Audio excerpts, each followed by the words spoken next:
Have you ever felt like the more you delve into deep thoughts, the more isolated you become? That the more you understand about the world, the less people around you seem to care? It's not just a personal struggle. Throughout history, society has always feared the deep thinkers, not because they are wrong, but because they see what others don't want to. From the ancient Greek philosophers to modern-day intellectuals, brilliant minds have been ostracized, ridiculed, or simply ignored. They weren't cast aside because they lacked intelligence, they were pushed away because their thoughts made others uncomfortable.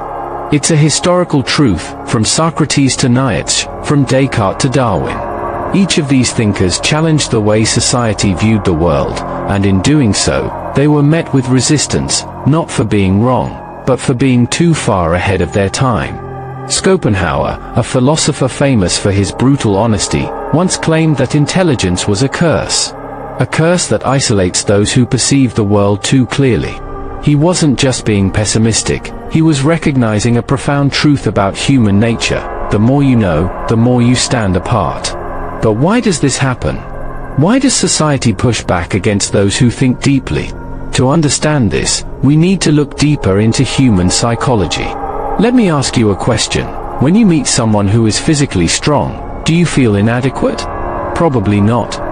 You admire their strength, right? Or, if you meet someone who is wealthy, you might feel a sense of envy, but you don't feel personally attacked.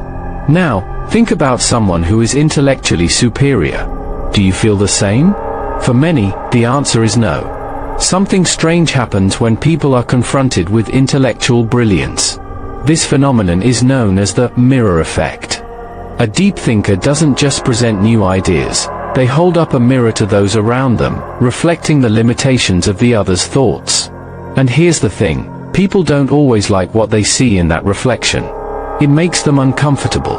The very presence of someone who thinks deeply can make others feel insecure, even if the thinker says nothing at all. The discomfort comes from confronting their own ignorance. So why does this happen? Why does intelligence stir such unease? Let's break this down. When someone is physically strong, we may look up to them, even see them as a protector or leader. When someone is wealthy, we might admire their success or dream of one day achieving something similar. These qualities, strength, wealth, beauty, they are external. We can see them. We can measure them. But they don't challenge the core of who we are. They don't directly threaten our self-perception. But intelligence is different. Intelligence challenges our identity. Our minds are a part of who we are. We define ourselves by our thoughts, our beliefs, and our understanding of the world.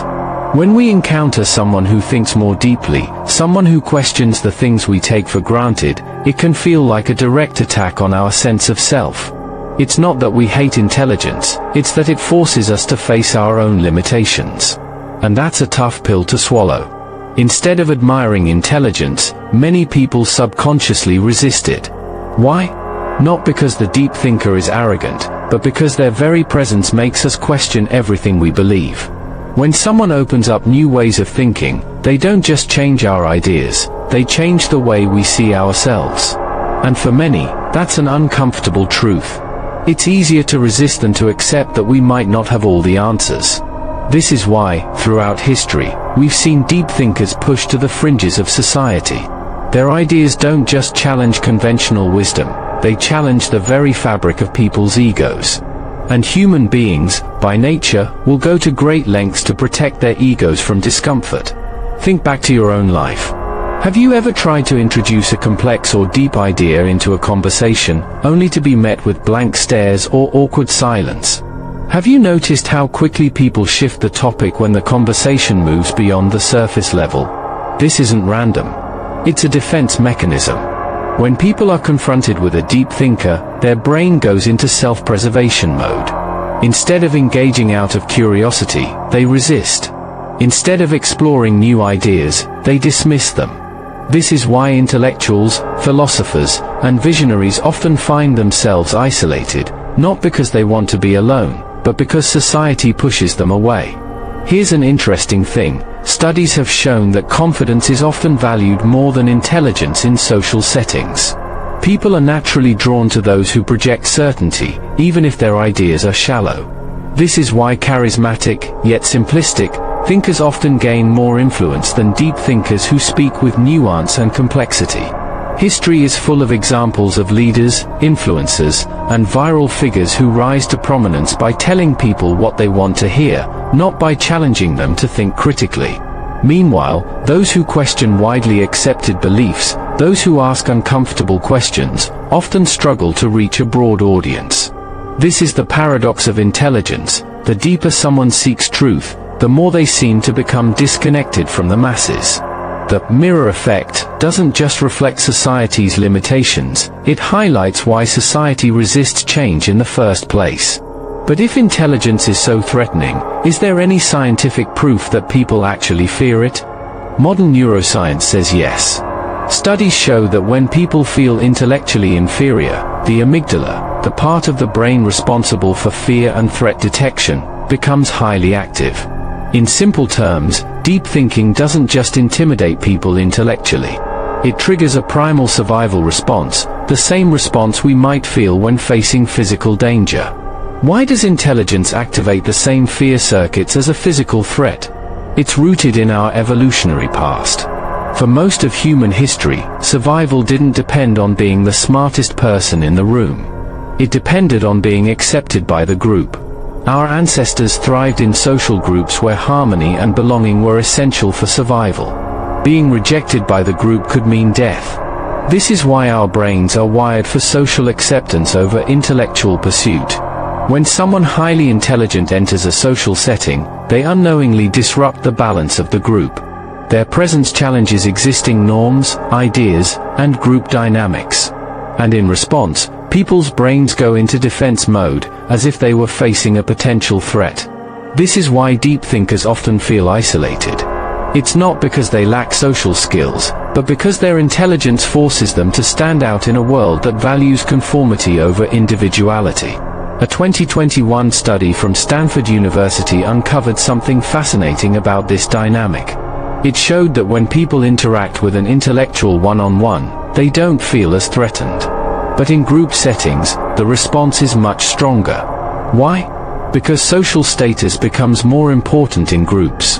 In a one-on-one setting, there's no comparison. But in a group, people measure their status against each other. If someone feels outshone by a deep thinker, they instinctively try to undermine or exclude them to protect their own standing. This explains why deep thinkers often find genuine conversations in private, but struggle to engage in large social environments. Psychologists have identified several cognitive biases that shed light on why intelligence is met with resistance. The Dunning-Kruger effect. People with low ability often overestimate their intelligence, while those who are more capable tend to doubt themselves. This creates friction, where those who know less dismiss the ideas of those who know more. Status quo bias. The human brain prefers familiar ideas over new, disruptive thoughts. Intelligence often introduces new ways of thinking, which can make people uncomfortable. The backfire effect. When people are confronted with ideas that challenge their beliefs, they don't change their minds, they double down on their existing views. And in the digital age, social media has amplified this rejection of intelligence. Algorithms favor content that is controversial and emotionally charged, which spreads faster than well-reasoned, thoughtful discussions. The more intellectual someone is, the harder it becomes for them to create content that fits into today's viral landscape. This creates a society that increasingly values entertainment over enlightenment, making it even more challenging for deep thinkers to find widespread acceptance. So, what does all of this mean for deep thinkers? The rejection of intelligence isn't just social. It's biological, psychological, and cultural. It's built into the very nature of human beings, reinforced by group dynamics and magnified by modern technology. But does this mean that deep thinkers should stop sharing their ideas? Absolutely not. It just means they need to understand the forces working against them. If society resists intelligence, what does it embrace instead? Comfort. Society prefers predictability over truth. People want ideas that make them feel safe and secure, not ideas that challenge their beliefs. Arthur Schopenhauer saw intelligence not as a gift but as a burden. He argued that the more intelligent someone is, the more they struggle to connect with others. Schopenhauer believed that intelligence made people see the world for what it really is, not as we wish it to be. And that truth, that harsh reality, often leads to loneliness and disillusionment. People who pursue intellectual depth often find themselves at odds with a society that craves simplicity. But despite all this, Schopenhauer did offer a way forward for deep thinkers: embrace solitude. Use your time alone to pursue intellectual and creative endeavors. Seek out those who share your passion for deep thought.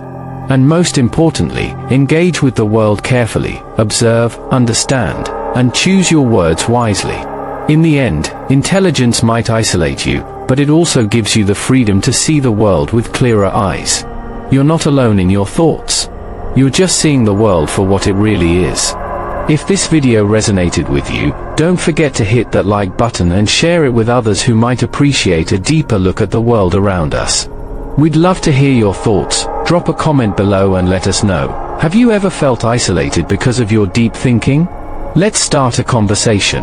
And if you're passionate about exploring the complexities of the mind, existence, and consciousness, make sure to subscribe and click the notification bell. That way, you won't miss any of our future videos that dive deep into the ideas that shape our world. Thanks for watching, and remember, the more you question, the more you grow. See you in the next video.